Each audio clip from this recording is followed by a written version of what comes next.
Hola a todos y bienvenidos de vuelta a Guerrero Espectral. Hoy les traigo una historia que pasó en la isla de Cuba hace ya muchísimos años. Esta historia me la contó el hermano de mi abuelo. Y esta es la historia de Carmela, una señora mayor que vivía sola con sus 2 gatos. Sus hijos ya eran hombres casados y con hijos y vivían en la ciudad. Aunque sus hijos insistían en llevársela a vivir con ellos, ella siempre se rehusó. Esta es mi casa, de aquí solo salgo con los pies por delante, decía. La casa de Carmela era la última casa del pueblo. Ella había nacido y crecido en aquella casa. Aquella casa había sido construida por sus padres. Carmela era la costurera del pueblo. Decían que cuando era joven venían a su casa a buscar sus servicios personas muy importantes. Era la costurera de actrices, la esposa de políticos y de otras celebridades. Con el paso de los años fue perdiendo la vista y sus diseños fueron pasando de moda, perdiendo así toda aquella ilustre clientela. Ahora solo se dedicaba a hacer cojines, a hacer dobladillos de pantalones de trabajo de algunos de los vecinos que se lo traían para que ella se entretuviera. La verdad, ella lo hacía simplemente por entretenimiento. Ella había sabido ahorrar dinero del tiempo en el que el negocio era muy próspero. A veces cosía hasta altas horas de la noche, siempre acompañada de su fiel radio Motorola, que era tan viejo como ella. La máquina de Carmela tenía un sonido peculiar. Era una máquina de pedal de esas antiguas, no era una máquina eléctrica.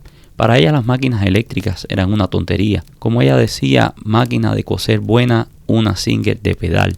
Lo demás es tareco. En la máquina de pedal tú controlas todo, tú pones parte de tu alma en cada pieza que confeccionas y además es muy buen ejercicio para la circulación. Estos eran los pretextos que ponía cada vez que uno de sus hijos le decía que quería comprarle una máquina nueva. De vez en cuando alguna de las vecinas venía a casa de Carmela a tomar un café, a conversar un rato y a compartir algún chismecito del barrio. Carmela no salía de la casa. Las mismas amigas le hacían muchas veces el favor de hacerle cualquier mandado que necesitara de emergencia. La verdad era que los hijos de Carmela venían cada fin de semana religiosamente y le traían todo lo que ella pudiese necesitar. La última semana del mes de octubre anunciaron un gran huracán, un huracán muy poderoso. Los hijos de Carmela vinieron a buscarla, pero ella se rehusó a irse.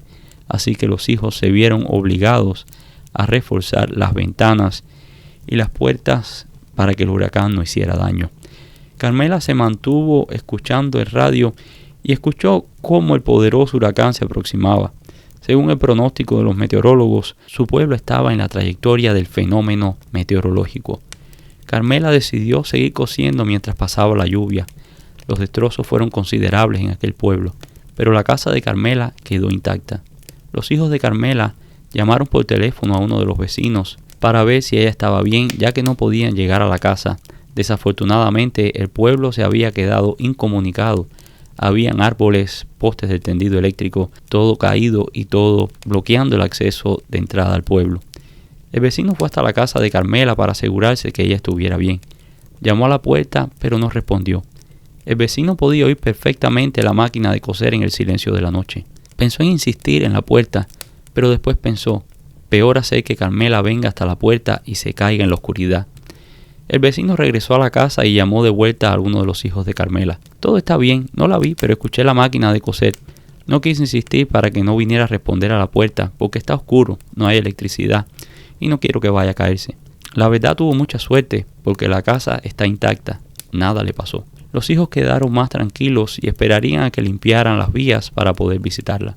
Cada noche los vecinos escuchaban la máquina de coser y la música del radio. Comentaban entre ellos, qué bueno que Carmela al menos tiene un radio de baterías, si no se volvería loca ahí sola y sin electricidad. Al tercer día finalmente restablecieron la electricidad y las carreteras quedaron limpias. Así que los hijos de Carmela vinieron a verla. Desde que se pararon en la puerta, sabían que algo no estaba bien. Los gatos salieron corriendo como 2 disparos cuando abrieron la puerta. Un olor nauseabundo salió de la casa. Los hijos entraron llamando, todo estaba oscuro, había un silencio sepulcral. Y cuando llegaron al cuarto de costura, allí estaba Carmela, muerta, recostada a su fiel máquina de coser. Llamaron a una ambulancia de inmediato, aunque sabían que ya no tenía caso porque estaba muerta. Cuando llegaron los paramédicos, llegaron e hicieron oficial la muerte de Carmela. Por el estado en el que estaba el cuerpo, al menos llevaba 3 días muerta. Con la algarabía vinieron los vecinos. Vino el vecino que había ido a revisar a Carmela el día que llamaron los hijos y exclamaba incrédulo: «No puedo creer, ¿cómo puede ser? Yo vine cada día y cada día escuché el radio y la máquina de coser. Ese radio que ustedes le trajeron», refiriéndose a los hijos. «No, nosotros no le hemos traído ningún radio». «Pues el radio estuvo encendido todos los días», respondió el vecino. «No puede ser, si no había electricidad, y cuando entramos a la casa no se escuchaba nada», contestaron los hijos, y no siguieron hablando del asunto del radio o de la máquina. La casa estuvo vacía por varios meses, pues los hijos no querían deshacerse de la casa, pues sabían lo importante que había sido para su madre en vida. Meses después, el suegro del vecino de Carmela falleció y decidieron hacer el velorio en casa del vecino, pues el suegro vivía en una finca un poco alejada del pueblo. La casa estaba llena de personas en las primeras horas de la noche. Es tradición en aquellas partes de velar a la persona fallecida 24 horas inmediatamente después del fallecimiento. Según fue avanzando la noche, muchas personas comenzaron a irse y se quedaron solo los más allegados a la familia. Algunos se quedaron en la sala donde estaban velando al difunto, otros salieron al portal a conversar, a tomar un aire fresco o a fumarse un cigarro. El vecino de Carmela iba y venía trayendo café, conversando con los asistentes al funeral. Después de todo, él era el anfitrión. Como a la 1 de la mañana, cuando estaban repartiendo una ronda de café, sintieron una música que venía de casa de Carmela. Todos se miraron y dirigieron su mirada a casa de Carmela. Todos pudieron ver que la luz del cuarto de costura estaba encendida. Varios de los hombres acompañaron al vecino y fueron a la casa de Carmela, pues los hijos le habían encargado que por favor cuidara la casa, que viera cualquier tipo de situación que pudiera pasar en la casa. Él sabía perfectamente que la casa estaba sola. Cuando se acercaron a la puerta de la entrada, se oía perfectamente el radio y la máquina de coser. Aquel sonido de los engranajes metálicos de la máquina le daban un escalofrío al cuerpo. Aquella casa estaba vacía. Todos estaban intrigados por ver quién estaba dentro, pero a la vez estaban un poco asustados. El vecino vio las caras de asustado de los que le acompañaban y les dijo: «Tal vez son algunos de los muchachos del pueblo que entraron a la casa a jugar». Una vez que la llave entró en la cerradura, todo volvió al silencio. Cuando se abrió la puerta de la entrada, todo estaba oscuro y no se escuchaba sonido alguno. Uno de los que la acompañaban se quedó en la puerta por si los chicos trataban de escapar, y los demás acompañaron a revisar cada palmo de la casa, pero no encontraron nada. La casa estaba vacía, nadie salió por la puerta de enfrente, las ventanas estaban cerradas, algunas todavía tenían las seguridades que le habían puesto los hijos de Carmela para protegerla del huracán. Todos se miraron y salieron de la casa comentando: «Seguro fue un falso contacto del radio». Ellos sabían perfectamente que algo no estaba bien, pero no se atrevieron a decir lo que realmente creían. Regresaron al velorio y no volvieron a hablar del asunto. Por varios días, el vecino no escuchó ni vio nada en la casa de Carmela, pero a los 13 días un ruido lo despertó. Se oía una música alta y otra vez aquel sonido escalofriante de la máquina de coser. Se asomó por la ventana de su comedor que daba directamente al cuarto de costura de Carmela. La luz estaba encendida. Agarró el machete y las llaves de Carmela y fue a revisar.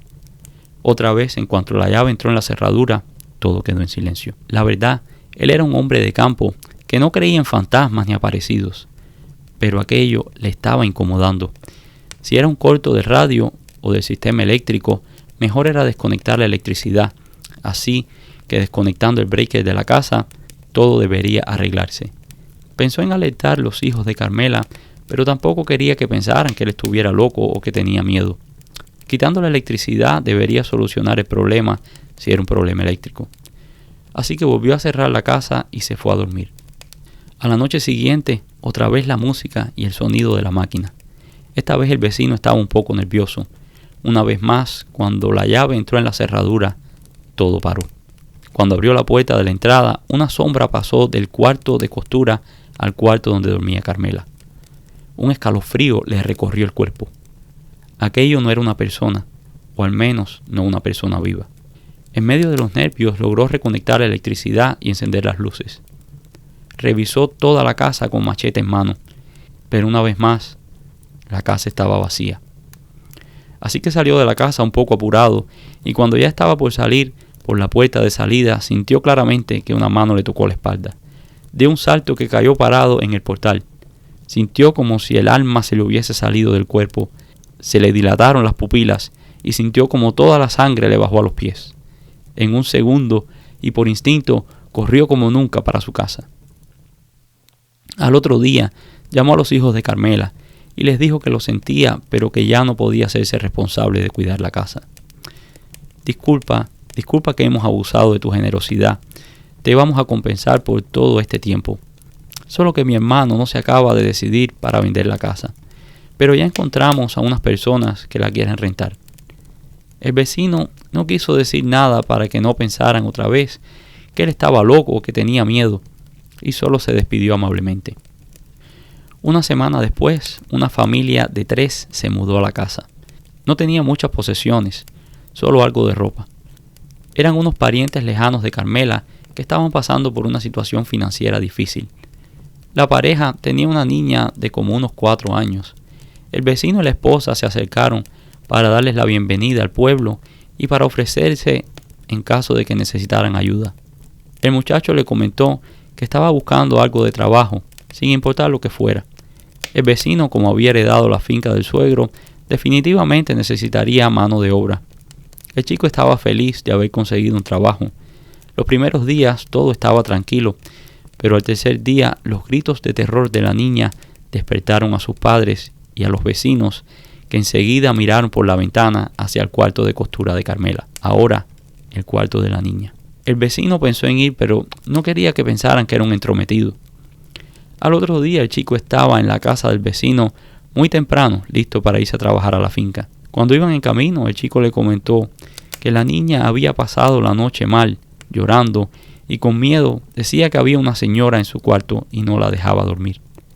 El vecino no quiso asustarlo con su experiencia, pero le aconsejó que llevara a dormir la niña a su cuarto, al menos por unos días, para que la niña se aclimatara a la casa. Por unos días, mientras la niña durmió en el cuarto de los padres, las cosas estuvieron tranquilas. Pero cuando regresaron la niña a dormir al cuarto de costura, volvieron los episodios extraños. Todas las noches, a las 3 de la mañana, se encendía el radio Motorola a todo volumen y se escuchaba la máquina de coser en conjunto con los gritos aterradores de la niña. Aquellos eventos fueron incrementando al punto que la esposa comenzó a ver una sombra que pasaba del cuarto de costura al cuarto donde ellos dormían. El cuarto de la niña era un hielo de frío, aunque estaban en pleno verano, y la niña repetía constantemente: la viejita no nos quiere aquí, dice que esta es su casa.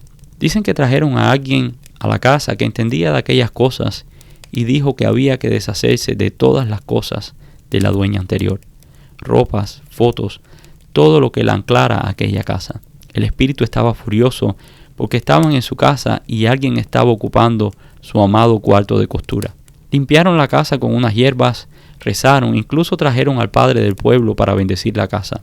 Todo se calmó por unos días, pero después regresaron los ruidos y las pesadillas de la niña. El vecino se conmovió con aquella situación y les ofreció que se fueran a vivir a la casa de la finca, la casa que había pertenecido a su suegro. Así cuidarían la finca y la casa no estaría sola. Con gusto aceptaron y se fueron de la casa. Pronto aquella casa tomó la fama de embrujada, de maldita. Dicen que por muchos años se escuchó a Carmela cosiendo en aquella máquina y escuchando su querido Motorola desde el más allá. Espero que esta historia te haya sido de agrado. Si lo fue, por favor déjanos un like, y si no lo has hecho todavía, por favor suscríbete. También te invito a que compartas este video con otras personas que ustedes sepan que les gusta este tipo de trabajo. Es de mucha ayuda para nosotros. Muchas gracias y nos vemos en el próximo video.